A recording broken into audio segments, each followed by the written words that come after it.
publicly. So welcome to Friday morning. The energy in the room is palpable. You guys are so pumped. It's like, it's my coffee. All right, so quick introductions. I've got my name on the screen. You can read it for yourself. Twitter handle. If you're looking for me online, rbanks54. Why the 54? Because when I first signed up for an MSN account, it was the auto-generated number. It's not my age. It's not the year I was born. It's not the number of follicles of hair left on my head. None of that. I blog a bit, though I've been a bit quiet lately. Principal consultant with Redify, Scrum.org trainer, Microsoft MVP, et cetera, I do stuff. Basically, it just means I talk a lot. So I'm going to keep talking. So this particular one we're going to be covering is building microservices in .NET. So I was asking the room before, for those who weren't here, just how many people have been to other microservices talks. I assume it's probably about half so far by the responses that I got, though it could just be because you were all asleep. You know, raising your hand, too much energy in the morning. Who's, out of curiosity, who's looking at doing some sort of microservice type implementation for reals versus just kicking the tires? Crap. Okay. Are you guys all nuts? Because you understand that there's a little bit of complexity here, right? It's not just, make tiny little bits and throw it out there and it all just magically works and there's pixie dust and unicorns and rainbows and flying poop emojis and whatever else. It's more the second than any of the first, by the way. All right, so what we'll do is we'll run through things, the why, architecture stuff, and then I'll go through some of the implementation things, and then we'll talk through some deployment factors and the dev environment specific things. This is not going to be a talk that gives you the full details for everything. Microservices end-to-end, show me how to implement everything 100% with all the complexity that's involved in an hour. Yeah, you're kidding. So it's more an intent to run through the concepts, the things to think about, and show you some implementations to give you some inspiration for things to do yourselves. So to start off with, everyone who put their hand up to say they're doing microservices, odds are you probably don't actually need them. Wait, microservices talk where the guy at the front says, no, you don't need them, go away. Yeah, that's it. There needs to be business value for your microservices. There has to be a reason to do it other than resume-driven development, other than Netflix. Think carefully about doing these things. If you can't build and I say this a bit later on, if you can't build a good modularized monolith, then there is no way you're going to build a good microservices solution. Just keep that in mind. Tooling around these things, by the way, is still definitely improving. There's a lot of activity. It's almost like JavaScript frameworks in terms of microservices, tooling, and approaches. So expect that to keep evolving over the next little while. And what I've seen, I've talked to a bunch of people about their different approaches in terms of what they're doing for microservices. There's what I suppose you could call pure-ish. I don't know if there's really a definition of a pure microservice approach, but there are approaches. A lot of people have variations on a theme. If that works for them, perfectly fine. I have no problem at all. I don't believe that there's a one way to do anything in terms of software development. Architecture and anything we build is all about trade-offs. So a microservices approach is trading off something for something else. It's trading off flexibility of deployment for complexity of deployment, for example.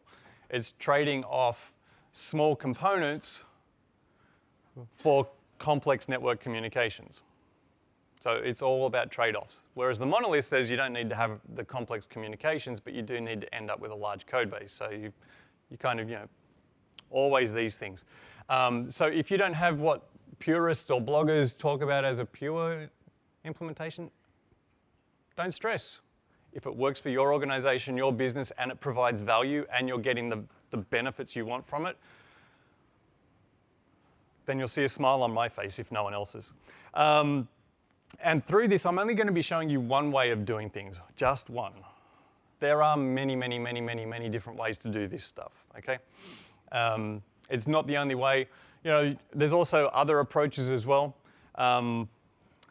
Lambda and functions. Who's been to the Lambda talks or the functions talks so far? Because it says serverless and that's exciting, right? As I was saying before, for those who weren't in the room, personally I find the whole serverless term a bit of a joke. Because where do the functions run? On servers. Whoa. Just because we don't maintain them doesn't mean there's no servers. Service Fabric, platform as a service, is an approach. Who's played with that, by the way? Or at least had a kick around of the tires? So only a couple. Okay, so if you're genuinely looking at a microservices solution, have a think about Service Fabric because it deals with a lot of the complexity that you would otherwise have to look after yourself in terms of service health, migrating services between things, dealing with the communications, registration, all sorts of stuff. It's got a lot of benefits in there. It's an opinionated framework or an opinionated approach, but again, if it works for you and it has benefit, then that's a good thing. Akka, anyone been to the Akka talks? Yeah, you like what you saw? It's kind of cool, huh? Actor model, all that sort of thing. Who knew Erlang was going to be a thing? All right, so the microservices pitch. Why are you guys doing this? Probably because of this reason. Shiny, shiny, shiny, shiny, shiny, shiny.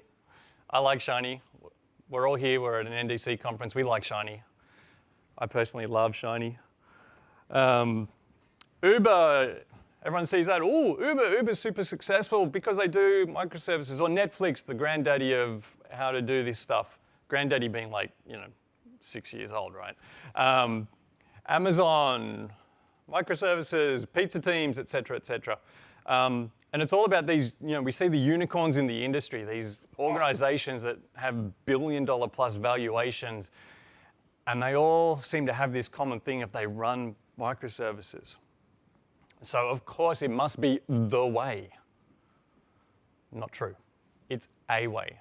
It's an approach. If you're doing it just because it's exciting and because you want to update your resume, again, I'm going to say it again, don't do it. You will hurt yourself. More seriously, though, there's things in here to think about, the business benefits that we can get. Flexibility and scalability. Being able to deploy these smaller components more regularly gives us more ability to respond quickly to changing customer demand and sorting out our business needs. That's a good thing. Definitely well worth doing because if you have to go through that painful process of deploying the monolith all the time, it's a little awkward, right? How long does it take, by the way, for you guys in general to deploy a new version of your software? Anyone take more than 3 months? Yeah. 2 months? 1 month? Couple of weeks. When's your outage? Do you have specified outage windows, by the way, where you're only allowed to deploy on the Friday afternoon Friday afternoon, what am I doing? Friday night, 3 a.m., right? So that you've got all weekend to recover when the deployment goes wrong. And you've got to write the document that says, do this step, this step, this step. And then someone takes that, runs it manually, makes a mistake, and then calls you going, the deployment didn't work. Did you follow the steps? No, not really. Anyone got that? Change approval boards, you've got to go through the CAB meeting. ITIL, all that sort of stuff. It's great fun, isn't it? Slows down the agility of the organization. Microservices are meant to help resolve that. That said, I've seen places where the idea of deploying a microservice goes through exactly the same deployment process as the monolith does, which kind of defeats the purpose, right? If the organization's not ready, it's not going to work. We have more evolvable systems. That's always a good thing. Independently deployable, technical agility. So as technology moves, you want to start doing some .NET Core stuff because you want to run a particular service on Linux or just because, shiny, shiny, shiny. You can start switching parts of your app around and change technology stacks. You want to use a graph database or you want to use a document database for this particular need. You want to use the right tool for the right job. Perfect, no problem at all. And again, if you've got multiple teams, then being able to have different teams responsible for different subsets of the system and control their own destiny and not feel like they have to conform to the crap that everyone else has to conform to. Sometimes that can be a benefit. Tiger teams, for example. How many people have multiple teams that they're dealing with? Okay. More than 5 teams? Okay, good size. There's more things, resilience, so if one thing fails, we don't wipe out the whole thing. If the monolith has a bug in it, the whole thing ends up becoming a mess versus we lose a single component of the solution. So again, there's business benefit there. Smaller services are easier for devs to understand, and it's a potential migration approach for legacy apps. So doing this with one particular customer who's got a 20-year-old application. Yeah. It's only 20 years old, right? Who's got older? Oh, yes. How do we move these things forward and bring them across, right? The typical approach is going to be the big rewrite. Let's just start again, napalm it, nuke it from orbit, and rebuild the whole thing. Because rebuilding a 20-year-old system with all the development that's gone into it, it's going to take 6 months, right? 3 months, because that's all the budget allowed for. We don't have that. So what we can do is we can basically bite off chunks of the elephant, convert those into little microservices while leaving our big legacy core sitting there, and then we just communicate to it. So that's an approach, and then you gradually eat away at the core until there's nothing left, and you've got a new system, and you've managed to rebuild it without taking the old system down and while avoiding a rewrite. That said, there's complexity in doing that. The reality, though, for most people is they go and do microservices and they end up in this situation where they're pulling their hair out and they're looking frustrated and they're swearing and they're, wasn't this meant to be easy? I can't tell how it fits together anymore. Everything falls over. As soon as I change something here, this breaks over there. I thought that was only a monolith problem. Performance sucks. All these things that occur. Who's got to this point, by the way? Yeah. Distributed systems are hard. Really, really hard. A monolith is easy to understand because you're taking out the big issues of network latency and availability and all that sort of stuff. It's all there in one spot. You're running in process all the time. As soon as you go out of process, there's other problems to deal with. You're dealing with data across different systems, so you have to start thinking about eventual consistency. That's a mental shift that's difficult to get right first time. It takes a while to work through, and it's really easy to fall back into the bad habits. So you end up going back into those bad habits, and you just create a distributed ball of mud, which is instead of piling, the teenager's bedroom, instead of piling all the clothes in the corner, we now just spread their crap all over the floor. It's everywhere, and across the other rooms in the house. Who's got teenagers? Who is a teenager still internally? Yeah, okay. And then there's the big one, which is the one that no one really talks about too much, but it's the people and culture problem. There's various talks you can find around the place on how systems architecture reflects the organizational hierarchy. If your organization is built and structured effectively as a top-down organization, you will find that organizationally you can't even build microservices because the approach will still be silos, monoliths, whatever else. If you don't empower your teams and you don't let them have control of specific things and trust and get teams communicating with each other versus having to communicate up and then back down, it will be very difficult. So keep that in mind, right? Sometimes for this to work, the reason why those unicorn companies are successful is because their company cultures already support this. They're built from the ground up with that culture in mind. So it's much easier. It's like an organization. Who's working in a traditional waterfall style organization, or one that used to be, and they're trying to do agile? So whenever you hear the word doing agile, you know you're going to fail. Just so you're clear. You either are agile or you're not. The Netflix and the Ubers are agile companies. They're not traditional waterfall with project managers who tell people how to do their daily scrums and all that sort of stuff. It's not command and control. It's empower people and get them to do things. You need that environment for this. That said, I've already covered most of this. DevOps, you will need to do DevOps for this to work. Distributed systems, multiple things to look after. Got to stay on top of it and make sure there's an underlying reason. And in all these things, don't make it more complex than it needs to be. We have a tendency as devs, especially when it's new and shiny, to take on cargo cult type stuff, to add things to our solutions that we don't actually need because someone else said that was helpful for them. Just because I'm mentioning something in this talk doesn't mean you need to use it. Use the grey matter that's inside that nice, gently thick skull of yours to come up with just the things you need. Keep it as simple as possible and don't add weight to your solution until there's a business need or a functional need to drive that.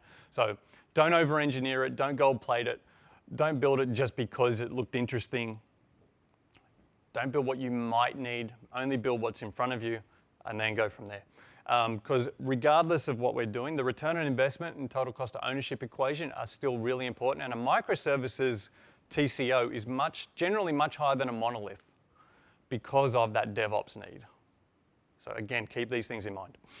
All right, so this is your chance to run away. Go find a better talk if this doesn't suit you. If you're still here, then firstly, are you nuts? No, don't answer that question. And you have been warned. Let's have some fun, shall we? All right, so what do we want? Microservices, you've come across this stuff. Independent, loosely coupled services, cheap, easy to scale, replaceable, throw stuff away. Very much the Unix command line approach. Small things that interact well with each other. That's good. So architecturally, have you seen this ports and adapters? Hands up. Okay, for those who haven't, the idea here is that this is sometimes called hexagonal, onion, clean architectures. There's various approaches. They're all kind of the same theme. The idea is that you have, at your core, a single domain logic piece of code, something, which works in isolation. For it to interact with the outside world or to be interacted with, it opens up ports, which are then implemented through adapters. Okay, so then client applications, for example, make a call to an adapter, which might be a web API call, for example, which then gets forwards through to make a call through the port to something that happens internally. So the port just being the public methods and things that get exposed by that central piece of logic. Make sense? And there's various ways you can do this, and you'll see different pictures around the place. So web call going into an adapter, which goes out of an adapter into a database. The database is not part of the core application, it's an external piece. This approach works really well because I can muck around with different implementations. If I'm testing, I can have a mock database or a full database. It means no change in here. Nice, isolated, encapsulated functionality. And if you were to take that concept and then apply it to a full solution, then conceptually, each microservice being its own little hexagon thing, diagram, circle, stuff, they can all work with each other and understand where each other is based on whatever particular needs they have. They need to do something, they make a call via one of their ports and adapters to another service through its adapters. Make sense? Fairly easy. And if you put it on a diagram like this, it looks simple. Because, everyone's solution involves 6 things, right? Should be easy. Yeah, everyone's solution involves 6 things. So there's Netflix's network diagram. As at, what year was that again? 2004, 14? I don't remember. Yeah, there's kind of a few things going on there. Twitter, there's not much going on, right? All these things have to talk to each other, but if they all follow the same basic pattern, you've got something that's fairly easy to implement. So we'll see how that works. In general, what you want to do is try and keep that communication in particular through your adapters fairly consistent. The consistency reduces the complexity. There's enough complexity as it is. Try and keep things fairly consistent. if you're using an platform-agnostic comms mechanism such as HTTP, then it doesn't matter if one team does it in Java, one team does a service in Ruby, one team does a service in .NET, one team does a service in Node. It doesn't really make any difference at that point. You've got that tech flexibility because the communications between them is consistent. In general, try and keep a single approach for synchronous communications, where you need to have two services talk to each other directly, and a single approach for your async communications. Again, reducing complexity. If you end up with multiple approaches for async comms, then your services have to understand how to talk all the different dialects, because you don't know when you'll need one of those things. Also, in terms of the approach, client applications don't call directly to your microservice. You want to have the flexibility to change the way your services work. You want to be able to decompose larger services into smaller ones or aggregate smaller ones into larger ones without impacting your clients. So what we tend to talk about are things like edge services or API gateways and so forth, which also let you do load balancing and proxying and other things like that. I'm not going to go into that as part of this talk too much. I'm leaving that aside because I really want to talk just about the back end piece. But again, what we're trying to do here is just that architectural principle of encapsulating and isolating change. Change in terms of how we deploy our services internally shouldn't affect the client applications that are out in the wild. Make sense? All right. Again, talking of synchronous comms, if you are using that, you have automatically a form of temporal coupling. Both services need to be running at the same time. It's synchronous. I make a call, I wait for a response. If the call I'm making to some external service is down, if that service is down, then my service is going to time out and have an error. So I need to introduce into my code some mechanism of doing a circuit breaker pattern or handling those things and doing retry logic or falling back into a what happens if this service isn't available approach. So there needs to be some thinking around that. I'm not dealing with that really in this particular case or in this talk. There's a whole lot more complexity there as well. And the reason I tend to try and avoid synchronous communication is because of this. System uptime is going to be the product of all the various components that need to be up together. So if all of your components have 4 nines availability, which means they're down at most, what's that, 2 minutes a year? Is that what 4 nines? No, 5, that's 5 nines. Whatever the hell it is. It's not much. But if I've got, say, only 30 services, which is not that many, then I'm automatically at the point where I can fail up to 2 hours a month, even though my services themselves individually are up pretty much the entire time. And when you introduce other things like network issues and dropped messages and stuff like that, it can get a little worse. So keep that in mind, okay? Now, client makes a call to your API gateway to do some sort of business transaction. That, when it gets processed, might end up with lots and lots of different calls going across lots and lots of different services. How do you trace those things? How do you debug it? How do you identify where my data went? And if things fell over, where in the pipeline did they fall over? I don't know. Well, I do know, just as well. You need to have some way of tracing it. So a common approach is to, in every client call, put a correlation ID. Some identifier that says this is the originating message from the UI or the client that triggered all these different messages from here. And make sure you pass that through. So if you make a call that goes to one service that then makes a call to another service, make sure that correlation ID passes through. And again, this is where DevOps and monitoring become important. If I wanted to trace how a single call spread out through all the services, especially as the number of services grows and it gets more complex and larger than my little brain can contain, then I need some sort of tooling that shows me how that works. Correlation IDs help me trace that stuff. And then, again, there's tooling that's evolving and maturing around helping visualize that as well, so that us as developers can see what's happening in the system. So that traceability aids in debugging, but it also aids in our performance. So if we have a call that's going really slow and we are able to trace a message with a correlation ID through the system, we can see where all the synchronous calls are and where all the async ones are and where our wait times are, we've got a way of then going, looks like we've got a bottleneck here. This particular service is running hot. We might need to run multiple copies of it, for example. Service discovery, anyone remember UDDI? What did it stand for again? Universal something discovery interfacey something or other. It's XML, so I don't care anymore. That concept isn't new. In fact, a lot of what we're doing with these microservices is not new concepts. It's just implemented better. You'll hear people talk about microservices being service-oriented architecture done right. It's kind of true. You need to think about how your services discover each other. If I'm able to move things around internally and I'm running things on different URLs and I take a new service and introduce it, where's that service located?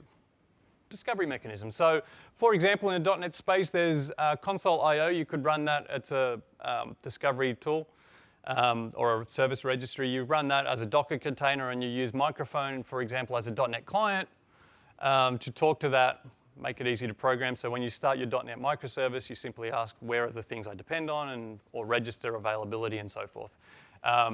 Worth having a look at. Again, I'm not going to cover that today, just a mention for you. Data duplication. Who's got DBAs that like to make sure that nothing's duplicated? Single source of truth, third normal form, databases, don't duplicate anything or they get really upset and pull their suspenders out and look angry. Yeah, a few of you. Who doesn't have DBAs, by the way? Wow. Who is the DBA? Who am I offending? Not enough of you. Services need to be independent. Therefore, services need to cache the data they need, which means by default, you're going to have some form of duplication. That's okay. Data's cheap these days. Disk is cheap. Cheap, cheap, cheap, cheap, cheap. With microservices, if each service is storing its own data, we don't have to deal with the problems of the one big database to rule them all anymore. In fact, if all your services depend on a single SQL database, because that's where they store stuff, guess what? Where's your single point of failure? In your database. And if you're doing that, what's been the benefit of going to the microservices in the first place? Just build a monolith. Build it with plugins. Change the plugin. Deploy it. So we don't want that. We don't want that temporal coupling. We want to make sure we cache data, things like that. So again, there's a design approach that needs to be taken into account. We'll see some of that. APIs, versioning APIs. Anyone go to the PACT talk Wednesday, was it? So there's a thing called consumer-driven contracts. The idea being that PACT is a way of testing those and verifying the contracts are met, which is a nice tool. I want to know that my services will coordinate well with each other without having to run them all at the same time, for example. Contracts are important, APIs are important, keep on top of those things. This is very similar in concept to what WSDL and XSDs were meant to do. But again, hello SOAP. So if you're doing synchronous calls, PACT is a nice tool to look at. If you're doing async, this becomes less of an issue. It's more then around making sure we have well-defined messages and events so that the consumers and producers understand each other well. All right, so let's get into it. Implementation patterns. So what we're going to see are a few different architectural patterns and so forth. So the first is domain-driven design. So there is a DDD talk a little later today, I think, isn't it? DDD, the good bits. Go to that if you've not come across domain-driven design too much. I tend to try and take the approach of aligning my services to domain contexts because I want a service to be an encapsulated piece of functionality and logic. Therefore, a domain context, aggregate service, something like that, is one of those discrete pieces of logic. It makes sense. It's much easier to decompose a system that way. So keep those things in mind. And also then, if you think about what happens with domain-driven design and this idea of bounded contexts, we have what's called an anti-corruption layer to move information between contexts. Was that me? No, it's you. I just heard my machine going doo-doo-doo, and getting distracted because, ADD. Ports and adapters, messaging between, anti-corruption layer, the concepts align well. Okay, so keep that in mind. CQRS, separating our commands and our queries, or our peas and potatoes. Make sure you never mix peas with anything. Peas are disgusting. It also allows us to scale our reads and our writes independently from each other. So we can optimize services for reads and for performance so that our UIs are quick as. The reason the Ubers and the Netflixes and the Amazons work so well is because they've scaled their reads quite differently to their writes. A monolith, you don't have that flexibility as much. Can be done with some clever hacking, but generally you can't. Database choice, SQL or NoSQL, couldn't give a flying. I'm more consistent with using the right tool for the right, more interested in using the right tool for the right job. Make sure you've got caches that are easily rebuildable for your query services, and optimize your storage for the read models that you want to do if you want great performance. Generally, that means you will want to look at a NoSQL database or a highly optimized SQL server, depending on what you're doing. But again, inspect and adapt on that, figure out what works. Versioning, make sure you think about versioning and what happens over time with your APIs and your contracts and so forth. A message bus is important. If you're going to do async communications, you need to have some way of making sure that's reliable. Otherwise, you'll just lose data on the wire. It's probably going to get people upset with you. So a message bus is good for that. Optimistic concurrency, that should be fairly self-evident. If you need to lock any information ever these days, then rethink your design. It shouldn't happen. Event sourcing, we will look at this in a minute. The idea here is that our domain services, where we're doing our writes, we're going to store events, not application state. And I'll explain that when we get to it. The big reason for that, though, is to avoid two-phase commit, distributed transaction coordinators, and all the pain that involves. And there is plenty of pain there. And API gateways I mentioned before. So all these things are here. By the way, the reason there's so much text on some of these slides is so you guys can come back and look at this later. I could do this talk with lots of pretty pictures and memes and cats drinking out of toilets and whatever else, but it's not going to help in terms of coming back and looking this after the conference. I know that at an NDC, it's really easy for you guys to take stuff in and then go, that was a great talk, hopefully lots of green cards, and then forget it all come Monday morning because there was a weekend in the way and lots of drinking and alcohol and whatever else. So this will be available for you. All right, so event sourcing itself. The idea here is when a domain object's updated, what we want to do is we want to communicate those changes to all the interested other services, some of which might be query services, some of which might be things that do other processing on them, whatever else. They're different domain events that will get raised. So a command comes in, makes a change, we create an event that says something changed, and any interested party subscribes to that, which is cool. But instead of then updating the state of the domain object and then saving that to the database like we would normally, what we do is we save just the changes or just the event that happened. The advantage of this is that I don't need to really worry about making sure my state's consistent anywhere else. I simply take the event, I publish it onto the wire, I'm done. I don't have to save to the database a new state and at the same time publish events to consumers. If I'm having to do two things in one operation, there's a chance that if something fails, I will lose data. Who likes losing data, by the way? Whose boss likes them losing data? It's probably a better question.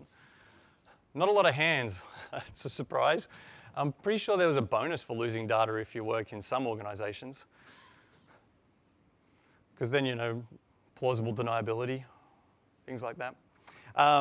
Now, we could use two-phase commit for that, and you can read the comment there. It's pretty accurate.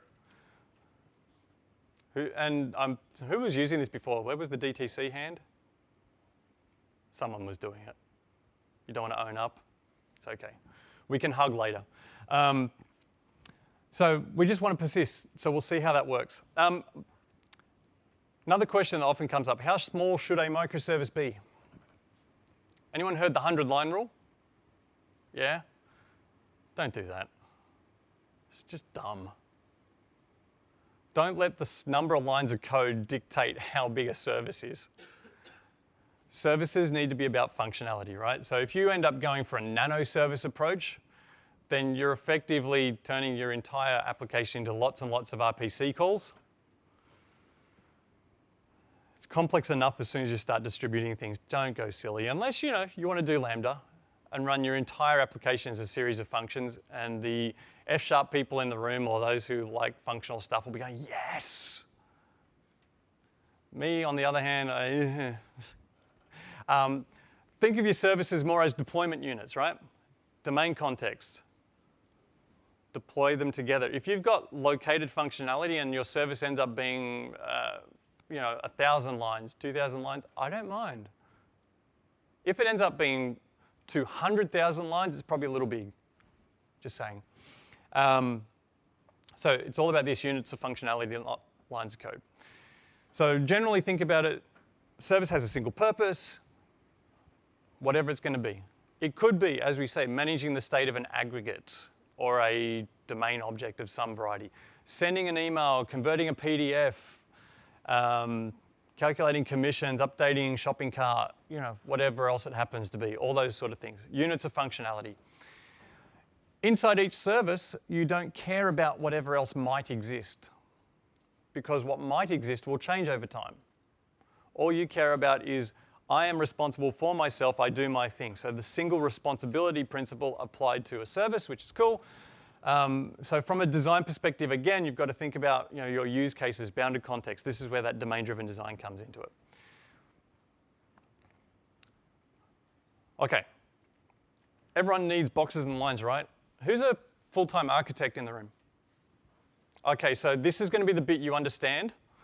When the code gets on the screen, I'm sorry. All right, there you go. Feeling at home? I was going to take a whiteboard picture just to make it better, but you don't want to see my handwriting. So the idea here, this is the big picture, is that a URL request comes in from a client, generally over HTTP. It's then going to come into an edge service or an application API gateway or something like that, which is then going to figure out what the request is. Is it a command that's going to update state, or is it a query to read state? If it's a command, we're going to send it across to a domain microservice, something responsible for managing the state of domain objects. If it's a query, it'll go across to a query microservice for reading data. And we separate those two things distinctly because, again, we need to scale our reads and writes independently. The domain microservice will store its data in a database. In this case, we're going to be using EventStore. You can use something else if you want. We're also going to publish events onto a bus. Those events will get picked up by the read services, the query microservices, which will update their pre-computed results so that they can respond to queries with effectively, or as best we can, order one type operations. Single I/O. Make a query, here's the answer ready to go. If I can respond to all my queries in one I/O, I'm going to have a freaking quick system. That's a good thing. If I have to go and do a join across 14 different tables and everything else, that's not really what we want, because that's going to be a slow query and it's hard to maintain. And in this case, we're going to be using Redis. Who's used Redis, by the way? Yeah, it's pretty cool. It's not, I wouldn't use it as a, it's not a permanent database. It's a cache. If I ended up having a query microservice that had more data in it than my Redis cache could handle, I'd probably start looking at different storage mechanisms. Because it's, it's a cache. It has a limit. Redis runs in memory. Once I hit that memory limit, I'm going to need to store data somewhere else. So if I was storing terabytes of information, querying off that, different approach. For the example here, perfectly fine. All right. In a domain microservice, as the request comes in, we're going to pick that up. It's going to be a command request. We're going to use Web API. It's going to forward that call to a command handler, which is then going to do a couple of things. It's going to update an aggregate, so a domain object, and then it's going to also, that will create events saying that things have changed. We're going to then persist those events into the EventStore repository, and then publish those onto a message bus. At the same time, the service can listen to events from other services because it needs to cache data of its own. For example, I'm doing a change that needs to do some validation. So you send me a command that says update or add product X to the shopping cart, for example. And I'm responsible for the shopping cart. I'm not responsible for the products though, so how do I verify that the product exists, that you're not just giving me a dummy product? I need to have some way of listening for those so I know what my current products are. So I would cache that data. So I'd be listening to events from a product service, for example. Go from there. Does that make sense? Yes? Okay. A read model is fairly simple. The idea is that we will respond to queries from the UI for information. We have a query handler that simply reads data from the cache. On the other side of the fence, as events get put onto the bus, we subscribe to those events if we're interested in it for the state of our object here. And we'll have event handlers that simply update the cache. Pretty complex. If I ended up needing to scale this further, I could split things depending on what was going on. I might have even more reads. I might need more CPU. I could split this service along these lines here, or this line here, so that I have one place where I'm handling events separate to another place where I'm handling queries. So there are other ways to split this. Just keep that in mind. Specific software, we've got those things there. EasyNetQ is a NuGet package for interacting with RabbitMq, makes it quite easy. And Stack Exchange Redis is from the Stack Overflow guys. Nice, easy library for interacting with a Redis from .NET. So you don't have to deal with a whole lot of that low-level REST API calls. Now, this code here is on GitHub. That code on GitHub is not fully complete, intentionally, sort of. Intentionally because I kind of got lazy and didn't bother finishing it. But it's there for inspiration, not duplication. I don't want you taking the code and just copying it without thinking, which is another reason why it's not really 100% there. But you can definitely have a look at it, poke around with it, see how things work. And again, that code doesn't deal with all the complexities you need to think about, but it's a start. So the microcafe is what we're doing. Starbucks doesn't use two-phase commit is a blog post that was done a while ago, and it had this diagram in it talking about how things work.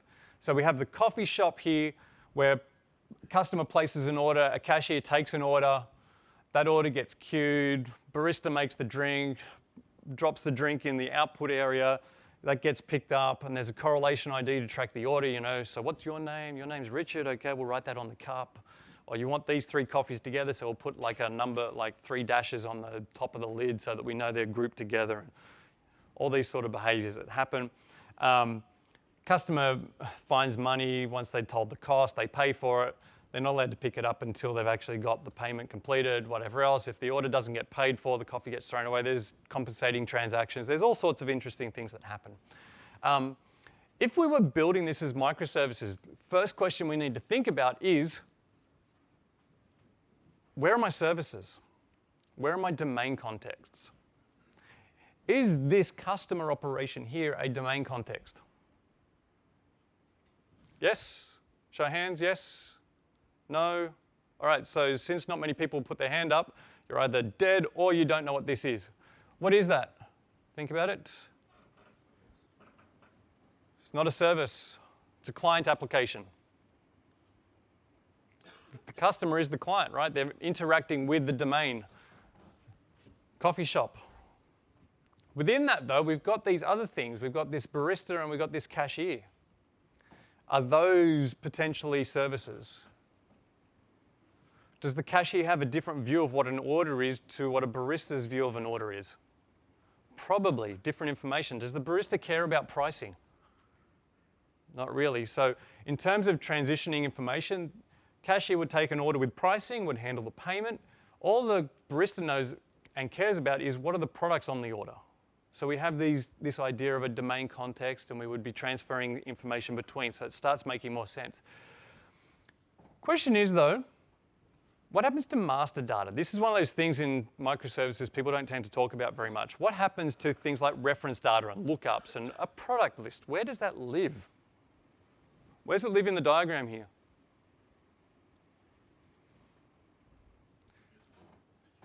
It doesn't live anywhere.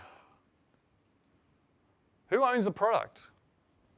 The cashier? Cashier decides what a product is? There's a context not shown here, which is the store owner. Store owner is going to define what the products are, right? And make them available to the cashier and the barista. I would hope. So we might have to think about our boundaries a little bit more. So user story, if we think about a user story as the coffee shop owner, I want to define the products that are offered for sale so I can make $1 billion and, pinky to the mouth.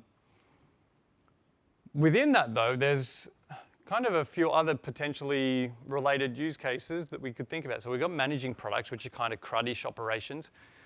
What about a read model thing, like view the menu? Show the menu, update the price list, whatever else it is, or something like running a promotion. Where do these things fit?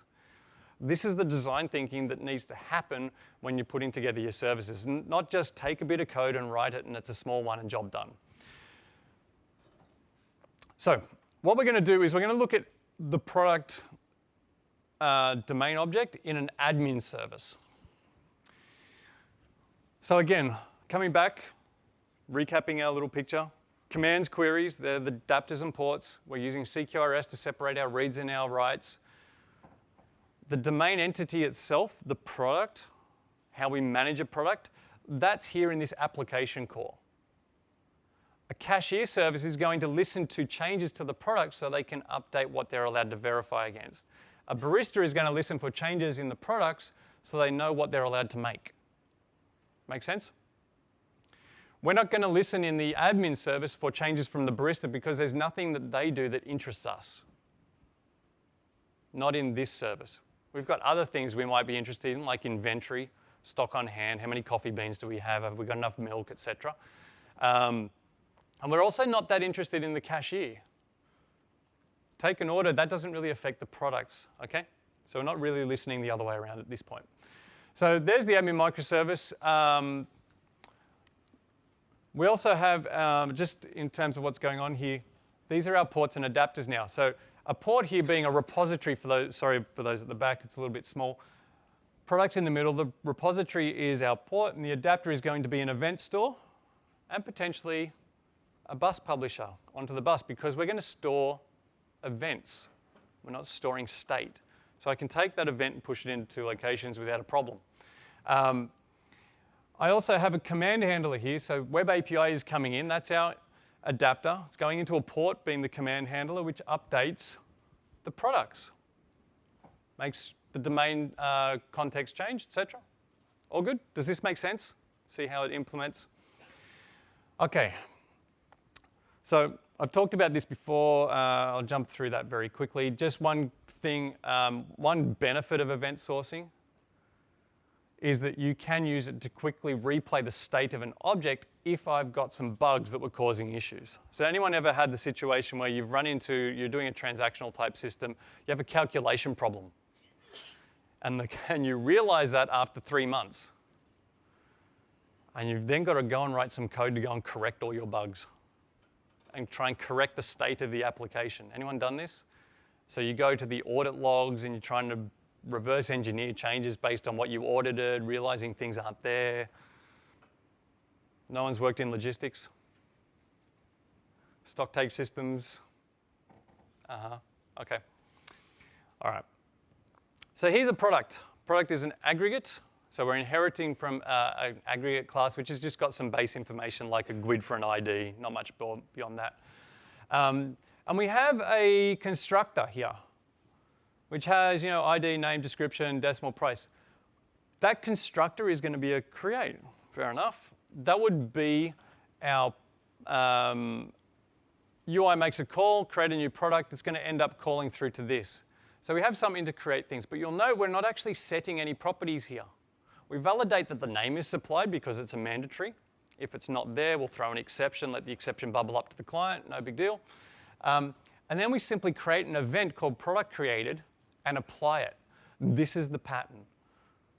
Command handlers don't change state. Command handlers raise events. And we apply those events, and through the applying of an event, we change state. The reason we do that is for replay, and also so as we listen to events off a message bus, we can simply apply those events as needed. And it's the same pattern over and over and over again. Nice and easy to implement. So we apply the product created event, and that's what changes state.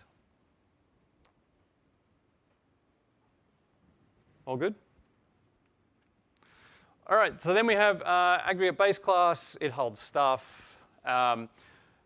Replaying events. There's a few funky things in here, such as casting as dynamic, so we don't have to worry about knowing all the types beforehand, which is cool.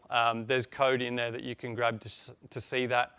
And we also increment the version of our object every time we update an event, which is where we're going to be doing our optimistic concurrency checks. Make sense? All right. So similarly, on a command, we have change name. Another command, it raises an event, it validates things. If the validation fails, we throw an exception. We do an apply, we push that back. Same pattern again. You can run through this code in a little bit more detail later on. All right, we've talked through all of this. I'll leave that there for you guys later. The command handler. The repository is our outgoing port in this case. So we have a command handler. We're going to handle, an event handler. Create product, command, brain, engaged. So the UI sends us a create product command.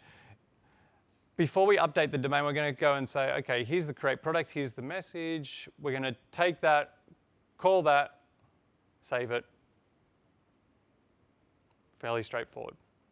It's almost a pass-through. It doesn't have to be. You don't have to have a one-to-one implementation. It's quite okay to have a UI command come in that ends up causing multiple commands to be fired internally. Perfectly fine. Okay? All right, so the adapters themselves, HTTP, REST, Web API, no big deal. They don't need to be RESTful. It's not a problem. If you want to implement this as a REST API, great, but a HTTP API is enough. You could, if you want, do SOAP. You could do WebSockets. You could do whatever you want. It's an adapter, okay? So there's a little bit more code here, but effectively this is our controller action with a post. We're taking in a create product command from the UI. We're doing some validation on it to make sure it's okay, and if it's not, we're throwing a valid response type. We're going to give them a forbidden, in this case, if you've got a null or white space, it's not allowed to go away. We could throw something else, whatever you like, it's not a big deal. And then we're passing through to our internal part where we're calling handle. So we create the command for the internal use and then pass that on. Make sense? Now, you can see here I've done something naughty. I've hard-coded a URL because it's sample code. This is where you would potentially call a discovery mechanism to say, where are these things going to live? What URL do I give back to the consumer to know where this product that we created now lives? Pretty common in a HTTP thing. If I'm going to return a created to on created, I want to give them the location of the object I just created. And then if we've got any errors, I can return not found, conflicts, whatever else. So commands don't return values. Commands are void operations. They either succeed or they throw exceptions. Queries return values. Commands don't. Okay? All right. Outgoing interactions, repository, message bus. Let's have a quick look at some code. Now you'll see here, by the way, that we're doing two operations in one, which I told you before is a bad thing. Again, sample code, inspiration, not duplication.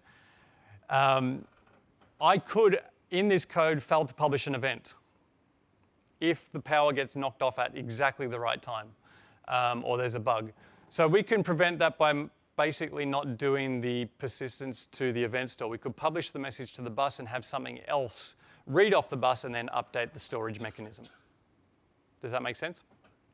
So we're completely async at that point. Or we could use our event store as our message bus. It's an option to do that as well. So we just query that all the time. Effectively, though, this is our save. Here's our repository. We've got some code in here just getting some naming, but the event store mechanism's there. We append to the stream, we store it, and then we publish the event on the bus using EasyNetQ. Away we go. Again, it's not a huge amount of code. Once you've set this up, it then becomes a pattern that you can apply to all the other services. Query, on the other hand, very simple. We take things, you'll see this looks pretty much the same. We subscribe to events, and we do some subscriptions to that using topic filters, so we only get the events we're interested in from a RabbitMq perspective. First thing when we start the app, we do some handler discovery, just do reflection to figure out all the things we're subscribing to. And then you'll see here we're listening for the events and then we're doing an apply. So we're doing this dynamic thing again. This is boilerplate code that we just dump in the start of every microservice so that we don't have to worry about new types causing problems. And then we filter the messages and they end up coming into something like this. This is a view. This is a read model aggregate. So this handles these different messages or events. And then again, we're doing apply. Same pattern. But what we're doing now is we're creating DTOs ready to be queried. So I'm not creating domain entities. I'm creating denormalized data, DTOs, ready to be picked up by the UI when they want to make a query. All right. Redis itself, there's some code in here for you guys to have a look at. It's, again, fairly straightforward. We're doing some Redis queries. Redis has this idea of sets. So if I'm doing a collection, I store a Redis set, and it will dereference to the individual keys, avoids n+1 queries. But really, this is the key here. We create a transaction to update Redis. We set some values. We commit the transaction. Again, really easy API. StackExchange.Redis library provides this functionality. We're good to go. Last thing, we've got a couple of minutes to go, so let me just run through this quickly. Deployment, Docker, we have to say Docker. We have to. If we don't say Docker, then I should be walking off stage right now. How do we do local development with microservices? Good question. It's a tough thing to figure out. You can use Docker. Docker for Windows is now running. If you've got the anniversary update, you could have a look at Windows containers. They don't run together at the moment, by the way. I tried last night. Doesn't happen. But really, the question is, as a developer, what am I testing against? What's the version of the app? In microservices, the version of the app is really fluid. There is no version anymore.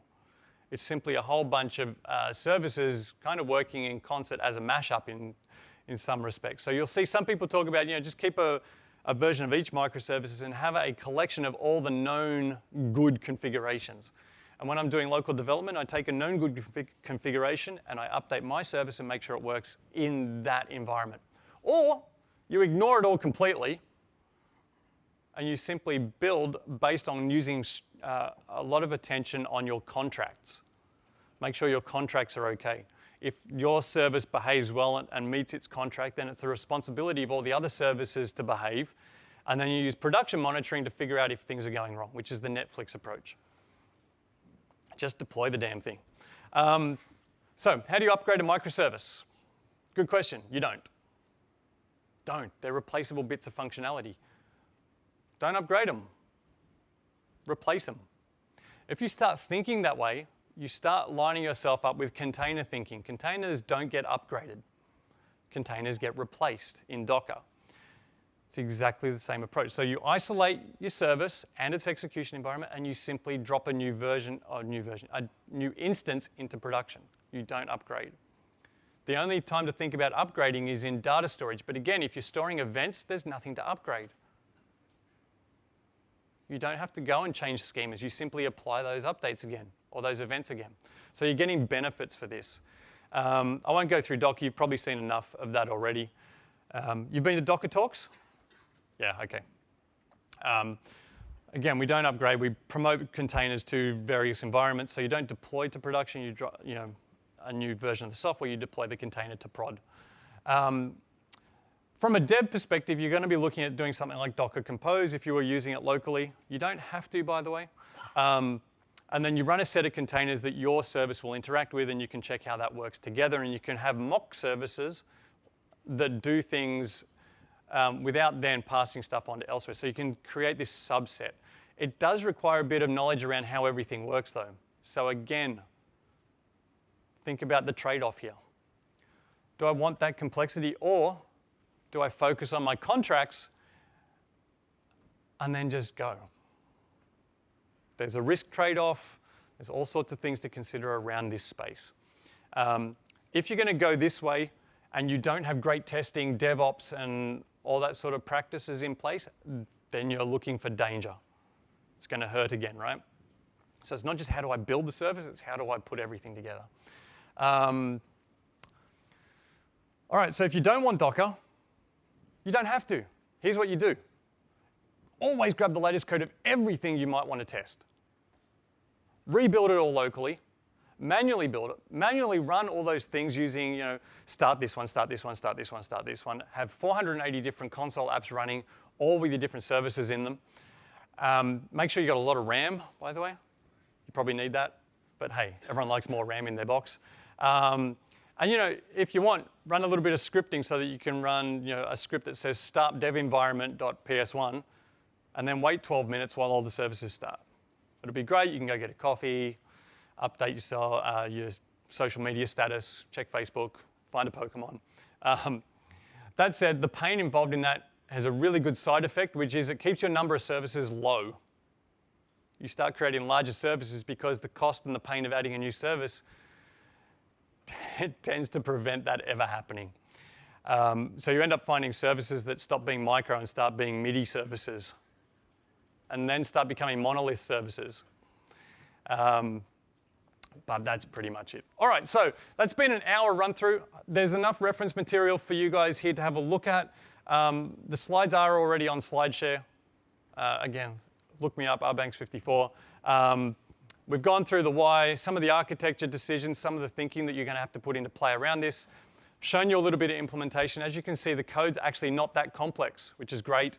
And we've talked briefly about deployment. So thank you very much. I'm open for questions, but we are done. If you want to ask questions, just come up and grab me, and we'll go from there. Enjoy the rest of the day.